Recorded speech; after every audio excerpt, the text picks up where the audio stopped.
More than 2,000 years ago, in a tiny village called Bethlehem, a child was born. He wasn't born in a palace. He had no crown, no servants. He was laid in a manger, wrapped in cloth, surrounded by animals. His name was Jesus. He grew up not in comfort, but in humility. His father was a carpenter. And so, Jesus worked with his hands, shaped wood, and lived a quiet life. But at the age of 30, something shifted. He began to speak, not like the others, not about war, or rules, or power, but about love. He said, "Love your neighbor as yourself. Bless those who curse you. Forgive." 70 times 7. People listened. Crowds gathered, because no one had ever spoken like this before. He walked through villages, healing the sick, giving sight to the blind, feeding the hungry. Wherever he went, people followed, not because of fame, but because they felt something different, something holy. But not everyone was pleased. Religious leaders grew jealous. Politicians felt threatened. The man who had no army was shaking the foundations of power. And then the betrayal. One of his own friends, a man named Judas, sold him for 30 pieces of silver. He was arrested in the night, beaten, spit on, mocked, and sentenced to death. They placed a crown of thorns on his head. They made him carry a cross, and on a hill called Golgotha,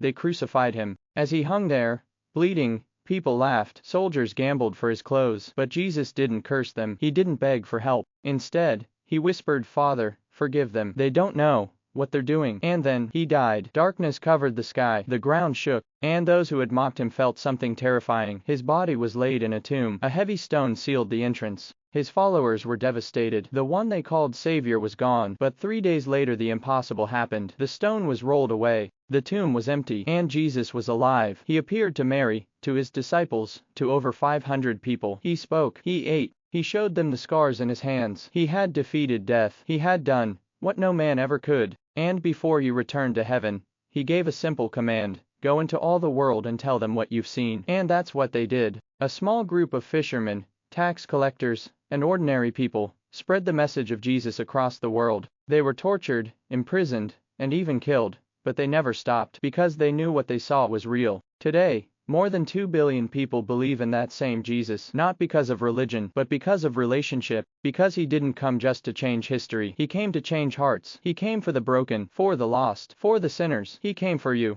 And even now, he knocks on the door of your heart. He doesn't force. He doesn't shout. He whispers, "Come, follow me." The choice